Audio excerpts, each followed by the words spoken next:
여러분 안녕하십니까? 뉴스투데이 강원입니다.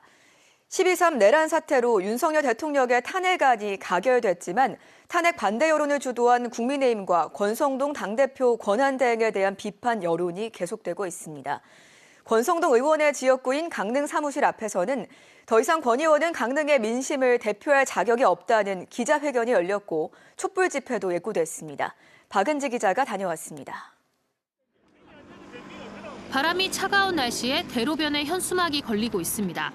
탄핵이 가결된 다음 날인 15일, 권성동 의원 지역구인 강릉 촛불에 참여한 시민들이 남긴 손글씨로 창피하다, 육선은 꿈도 꾸지 말라, 국민의힘 해체가 답이다 같은 성토로 가득합니다. 12.3 내란 사태로 윤석열 대통령 탄핵안이 우여곡절 끝에 가결됐지만 끝까지 탄핵에 반대한 국민의힘과 정점에 있는 권성동 의원에 대해 비판하고 나선 겁니다. 국민의힘 당대표 권한대행을 맡은 권 의원은 국민의힘이 여전히 여당이고 한덕수 대통령 권한대행의 헌법재판관의 추가 임명은 안 된다고 주장하고 있습니다. 벌써부터 대통령이 다 된 듯한 대통령 노름에 빠지지 않기를 바랍니다. 결국 민주당의 당리당락에 따라 권한대행의 권한을 제약하겠다는 권 의원의 지역구인 강릉에서는 국민의힘 해체와 권 의원 사퇴를 촉구하는 기자회견이 열렸습니다. 권성동은 지금 무엇을 하고 있습니까? 탄핵 반대 당론을 이끌더니 국정안정은 뒷전이고 권력 다툼에만 골몰하고 있습니다. 경제와 민생이 막다른 벼랑에 몰린 지금도 제 살 길만 찾고 있다며 강릉 시민의 대표라고 할 수 없다는 주장이 쏟아졌습니다. 권성동 국회의원은 다시 한번 말씀드리지만 국민과 강원도민과 강릉 시민께 사죄하고 사퇴하시기 바랍니다. 길거리에 다니는 시민들이 그리고 저도 강릉 출신인데 너무나도 창피합니다. 윤석열 정권 퇴진 강원운동본부는 화력을 강릉으로 집중해 이번 주 토요일 21일 오후 3시 권성동 의원 강릉 사무실 앞에서 강원 광역단위 촛불 집회를 개최합니다. 또 원주에서 매주 수요일과 일요일, 양구와 횡성은 매주 수요일 지역 집회를 이어가기로 했습니다. 윤석열 대통령의 외가, 권성동 의원의 5선 지역구 등 강릉이 보수의 정점으로 지목되며 이를 비판하는 시민들은 국민의힘과 권성동 의원을 정조준해 저항운동을 계속 펼칠 전망입니다. MBC 뉴스 박은지입니다.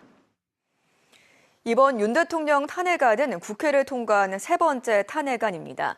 헌법재판소의 판단을 앞두고 강원 정치 지형도 요동치고 있는데요. 실제 지난 두 번의 대통령 탄핵 사태 직후 강원 선거 표심은 어땠는지 이송미 기자가 짚어드립니다. 현직 대통령에 대한 탄핵 소추안이 국회에서 가결된 건 헌정사상 이번이 세 번째입니다. 첫 번째는 지난 2004년 3월 국회는 노무현 전 대통령이 정치적 중립성을 위반했다는 이유로 탄핵 소추안을 가결했는데 두 달 뒤인 5월 헌법재판소가 기각 결정을 내렸습니다. 그 사이 치러졌던 17대 국회의원 선거 결과입니다. 강원도에서는 모두 8명의 국회의원이 당선됐는데 이 가운데 국민의힘 전신인 한나라당이 6명, 더불어민주당 전신인 열린우리당이 2명이었습니다. 반면 노무현 전 대통령 탄핵소추안 기각 2년 뒤 치러진 2006년 지방선거에서는 강원도지사와 18명의 시장군수 모두 보수 후보가 싹쓸이했습니다. 첫 번째 탄핵 사태는 국회의원 선거와 지방선거에 큰 영향을 주지 않았던 걸로 분석됩니다. 그로부터 13년이 지난 2017년 헌법재판소는 국정농단 사건의 핵심인 박근혜 전 대통령의 탄핵 소추안에 대해 인용 결정을 내렸습니다.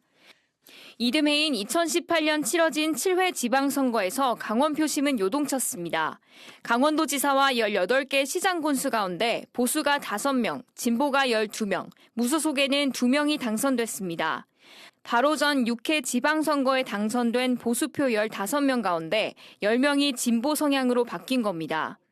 2년 뒤인 2020년 21대 국회의원 선거에서도 춘천, 철원, 화천, 양구, 갑과 원주시, 갑, 을 등 3개 선거구에서 더불어민주당 후보가 당선되는 이변이 발생했습니다.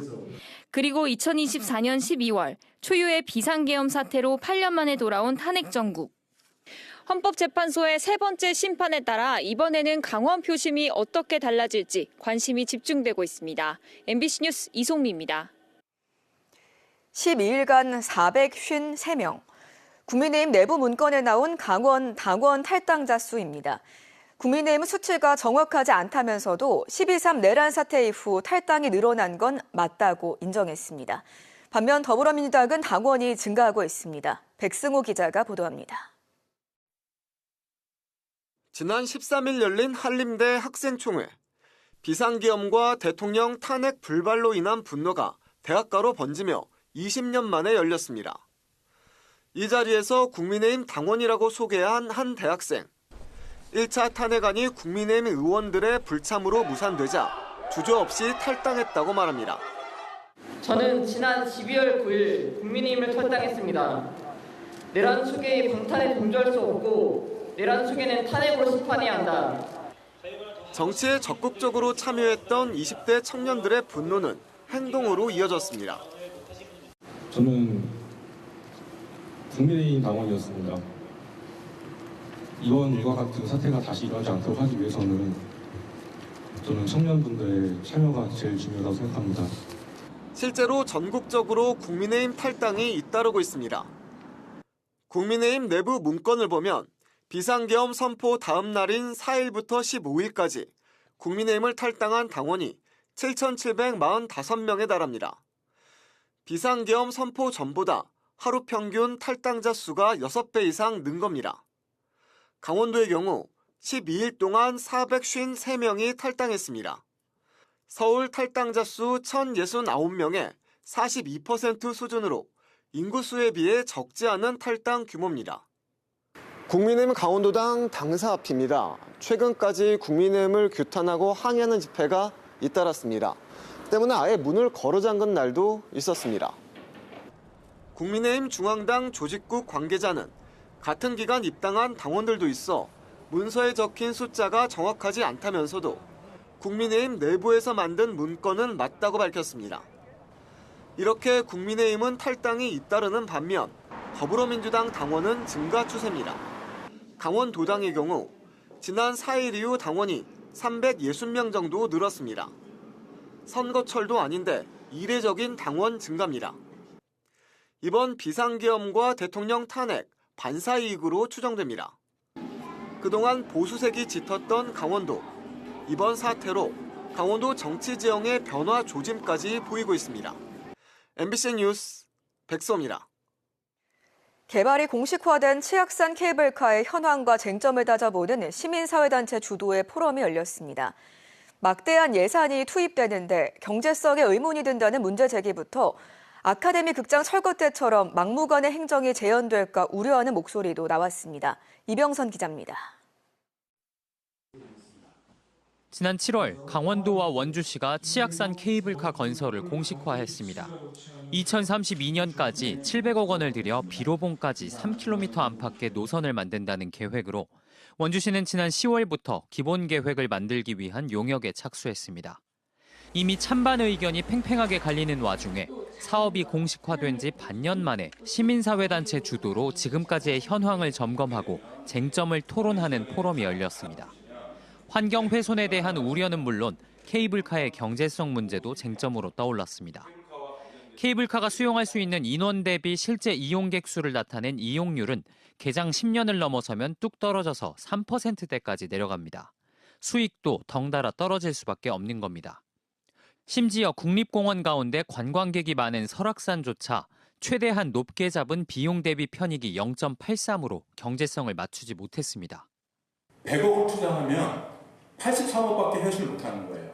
즉 17억이 적자라는 거죠. 그러니까 이 사업은 재무적으로도 적자가 나는 사업이에요. 초기 사업 계획을 밝힐 때 400억 원이던 게 지금은 700억 원이 됐고 나아가 1,000억 원 가까이 투입될 것이라는 전망도 나오면서 적절한 예산 사용이냐는 지적도 나왔습니다.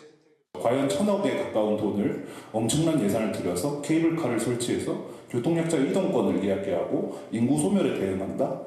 이거는 사실 좀 말이 맞지 않다. 이렇게밖에 말씀을 드릴 수가 없는 거고. 또 수기 과정이 생략됐던 아카데미 극장 철거와 연관지어 정책을 공론화할 필요가 있다는 주장도 나왔습니다. 제대로 된 계획과 설명이 없이 사업을 강행한다면 아카데미 극장 때와 같은 상황이 또 벌어지고 어마어마한 규모의 예산이 소요됨에도 불구하고 그냥 지켜봐야 하는 실정인데 다양한 의견이 개진됐지만 참석자들은 한 목소리로 시민사회와의 소통을 강조했습니다.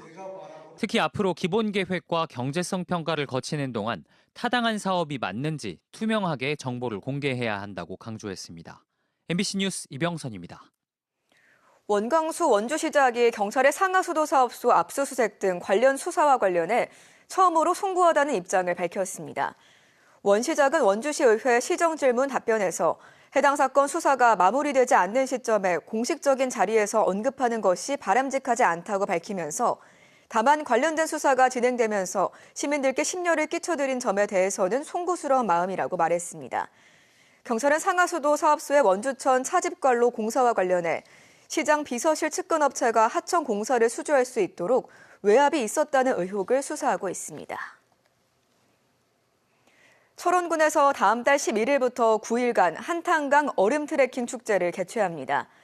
올해 13회를 맞은 한탄강 얼음 트레킹 축제는 얼음길을 체험하면서 한탄강의 절경과 철원의 겨울 낭만을 즐길 수 있는 축제로 화산활동으로 형성된 기암 괴석과 세계 유네스코 지질공원으로 등재된 주상 전리를 감상할 수 있습니다. 또 두루두루 찾아가는 대중음악 콘서트와 알통 구보대회 등 다양한 프로그램이 펼쳐집니다. 정성군이 새 청사를 현 청사 부지에 새로 건립하는 가운데 설계 공모 당선작을 어제 발표했습니다. 당선작은 희림종합건축사무소와 산-ENC 건축사무소의 공동수극 작품으로 전체 면적은 약 27,000제곱미터에 지하 2층, 지상 6층 규모 군청 청사와 지하 2층, 지상 3층 규모의 의회 건물을 설계했고 주차 면수는 435대로 확장했습니다. 청사설계심사위원회는 당선작이 정선지역 상징성과 독창성을 잘 표현한 점을 높게 평가했습니다. 정선군은 내년 기본 설계와 실시 설계, 주민 설명회, 편입용지 보상을 마치고 2026년 하반기에 공사를 시작해 2028년 연말쯤 준공할 계획입니다.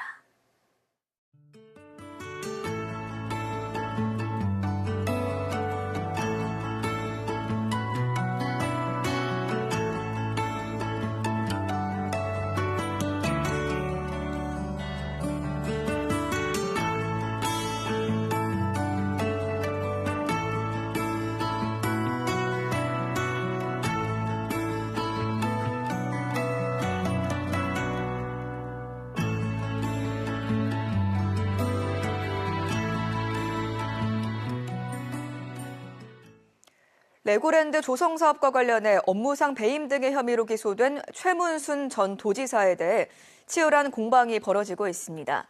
강원평화경제연구소는 중도개발공사가 파산 직전임에도 최 전 지사는 일말의 반성이 없다며 재임 기간 벌어진 불법과 탈법 행위를 처벌해야 한다고 촉구했습니다. 이에 민주당 강원도당은 최 전 지사의 혐의는 이미 경찰 조사로 문제 없다고 결론 났다며 검찰의 기소는 모욕주기 정치 기소라고 맞받아쳤습니다. 2024 강원 동계 청소년 올림픽의 성공 개최를 이끈 조직위원회가 공식 해산했습니다. 해산식에는 홍보대사 김연아를 비롯해 관계기관과 개최 시군 관계자 등이 참석해서 토크쇼에 이어 감사장 전달 등 본 행사가 진행됐습니다. 2020년 9월 출범한 강원 동계 청소년 올림픽 조직위는 정부와 지자체 등에서 파견된 직원들로 구성돼 아시아에서 열린 최초의 동계 청소년 올림픽이자 역대 최대 규모였던 스포츠 행사를 성공적으로 치러냈습니다. 한편 다음 달부터 청산단이 평창기념재단 3층에 사무실을 두고 잔여 업무를 마무리하게 됩니다. 지역과 대학의 동반 성장을 추진하는 강원 라이즈 기본계획이 이번 주 심의를 거쳐 교육부에 최종 제출됩니다. 계획 안에는 대학과 기업 연계 시군 특성산업 육성과 지역 정주형 인재 양성, 강원 스타트업 허브 조성과 대학 주도형 지역 현안 해결 등 5대 프로젝트 13개 단위 과제가 담겼습니다. 강원도와 강원 라이즈 센터는 지역 대학을 대상으로 공모와 평가, 선정 절차를 진행해 내년 3월부터 본격 추진합니다. 이상으로 강원 뉴스 마칩니다. 고맙습니다.